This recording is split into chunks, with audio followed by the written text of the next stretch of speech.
Welcome, weary traveler. The night is cold, and the road behind you has been long. Come sit by the fire. The mountain wind howls outside these ancient walls, but here you are safe, for now.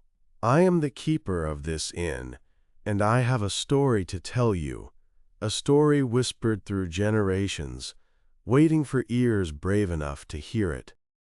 The Westminster Alice, Part 2 of 4, by Saki. There was so much noise inside that Alice thought she might as well go in without knocking.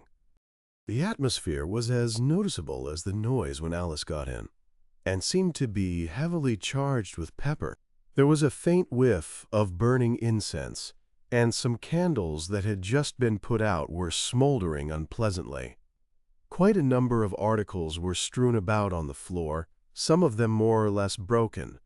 The Duchess was seated in the middle of the kitchen, holding as well as she could a very unmanageable baby that kept wriggling itself into all manner of postures and uncompromising attitudes. At the back of the kitchen, a cook was busily engaged in stirring up a large cauldron, pausing every now and then to fling a reredos or half a rubric at the Duchess, who maintained an air of placid unconcern in spite of the combined fractiousness of the baby and cook and the obtrusiveness of the pepper. "Your cook seems to have a very violent temper," said Alice, as soon as a lull in the discord enabled her to make herself heard. Illustration: the Duchess, the baby, and the cook. With apologies to Sir John Tenniel. "Drat her," said the Duchess. "I beg your pardon," said Alice, not quite sure whether she had heard aright. "Your Grace was remarking." "Pax vobiscum was what I said," answered the Duchess. "There's nothing like a dead language when you're dealing with a live volcano." "But aren't you going to do something to set matters straight a bit?" asked Alice, dodging a whole set of ornaments that went skimming through the air, and watching with some anxiety the contortions of the baby, which was getting more difficult to hold every moment. "Of course, something must be done," said the Duchess with decision, "but quietly and gradually, the leaden foot within the velvet shoe, you know." Alice seemed to recognize the quotation, but she did not notice that anything particular was being done. "At the rate you're going, it will be years before you get settled," she remarked. "Perhaps it will," said the Duchess resignedly. "I'm paid by the year, you know. Festina lente, say I." "But surely you can keep some sort of order in your establishment," said Alice. "Why don't you exert your authority?" "My dear, it takes me all the exertion I can spare to have any authority. I give orders, and it's my endeavor not to see that they're disobeyed. I'm sure I've given this child my opinion, but there, you might as well opine to a limpet. As to the cook—" Illustration: "I always said it would," said the cat. Here the cook sent the pepper pot straight at the Duchess, who broke off in a violent fit of sneezing. In the midst of the commotion, the baby suddenly disappeared, and as the cook had taken up a new castor labeled Cayenne, Alice thought she might as well go and see where it had gone to. As she slipped out of the kitchen, she heard the Duchess gasping between her sneezes. "Must be done." "What happened to the baby?" asked the Cheshire Cat, appearing suddenly a few minutes later. "It went out to Rome, I think," said Alice.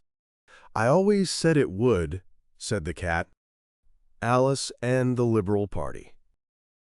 Quite a number of them were going past, and the noise was considerable, but they were marching in sixes and sevens and didn't seem to be guided by any fixed word of command, so that the effect was not so imposing as it might have been.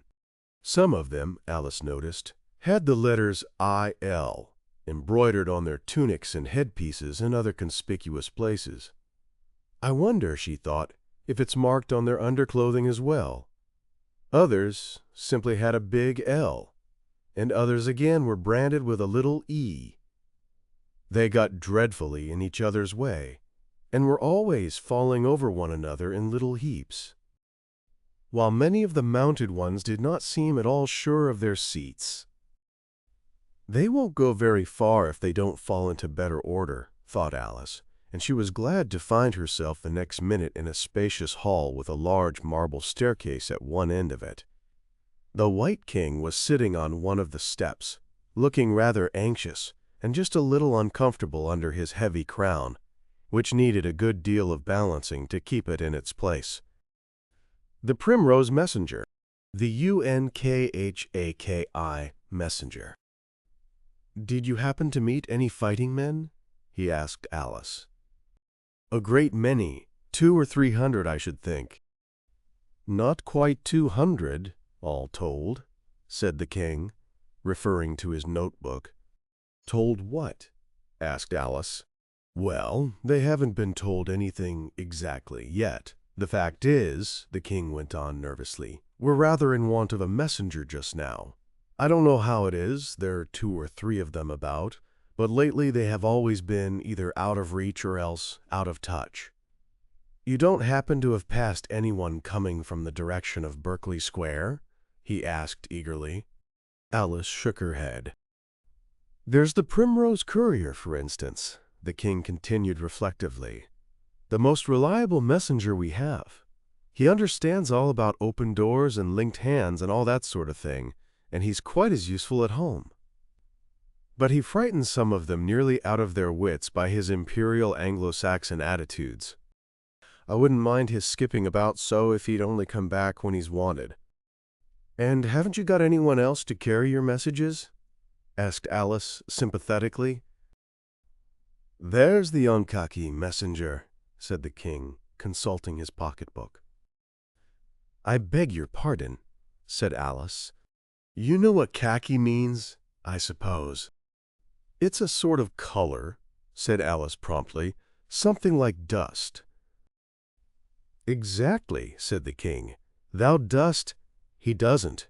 That's why he's called the Unkhaki messenger." "Such a dear, obliging creature," the king went on, "but so dreadfully unpunctual.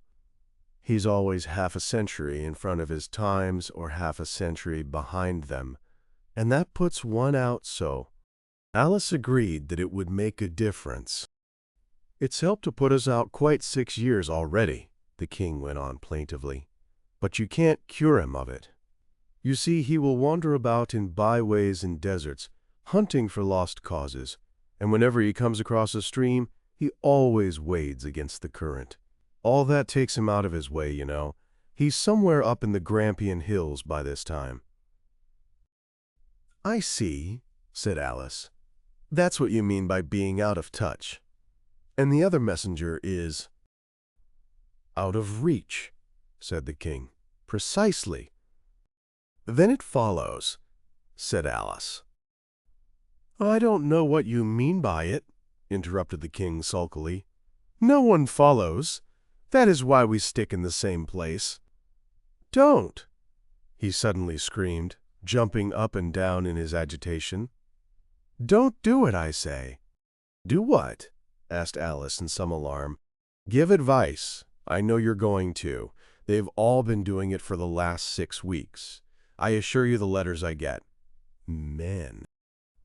"I wasn't going to give you advice," said Alice indignantly, "and as to letters, you've got too much alphabet as it is." "Why, you're doing it now," said the king angrily. "Goodbye." As Alice took the hint and walked away towards the door, she heard him calling after her in a kinder tone. "If you should meet anyone coming from the direction of Berkeley Square, Alice, anywhere but in Downing Street." "I don't know what business you have here," the Red Queen was saying.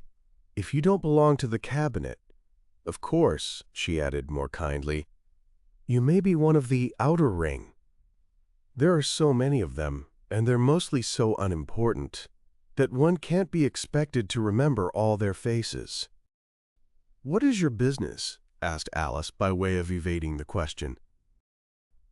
"There isn't any business, really," said the White Queen. "Her Red Majesty sometimes says more than she means. Fancy," she added eagerly, I went round in 85 yesterday." "Round what?" asked Alice. "The lynx, of course." "Talking about a lynx," said the Red Queen. "Are you any good at natural history? Take prestige from a lion, what would remain?" "The prestige wouldn't, of course," said Alice. "And the lion might not care to be without it.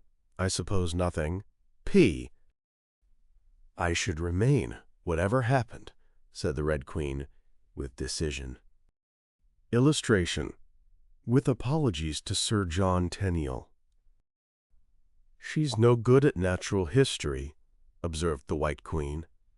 "Shall I try her with Christian Science? If there was a sort of warfare going on in a kind of a country, and you wanted to stop it and didn't know how to, what course of inaction would you pursue?" "Action, you mean?" "Her White Majesty occasionally muddles things," interposed the Red Queen. "It amounts to much the same thing with us," said the White Queen. Alice pondered. "I suppose I should resign," she hazarded. Both queens gasped and held up their hands in reprobation. "A most improper suggestion," said the White Queen severely. "Now I should simply convince my reasoning faculty that the war didn't exist, and there'd be an end of it." "But," objected Alice, "supposing the war was to assume that your reasoning faculty was wanting and went on all the same." "The child is talking nonsense," said the Red Queen. "She doesn't know anything of Christian Science. Let's try political economy. Supposing you were pledged to introduce a scheme for old age pensions, what would be your next step?" Alice considered. "I should think—" "Of course you'd think," said the White Queen. "Ever so much. You'd go on thinking off and on for years. I can't tell you how much I've thought about it myself. I still think about it a little, just for practice, principally on Tuesdays." "I should think," continued Alice, without noticing the interruption, "that the first thing would be to find the money." "Dear no," said the Red Queen pityingly. "That wouldn't be political economy. The first thing would be to find an excuse for dropping the question."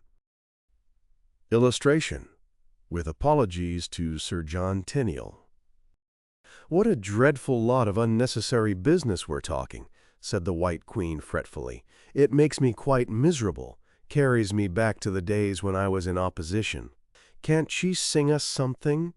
"What shall I sing you?" asked Alice. "Oh, anything soothing, the intercessional, if you like." Alice began, but the words didn't come a bit right, and she wasn't at all sure how the queens would take it.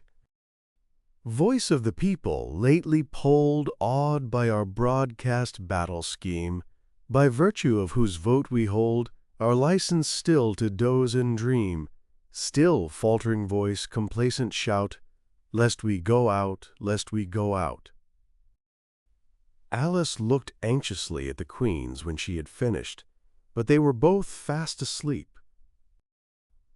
"It will take a deal of shouting to rouse them," she thought,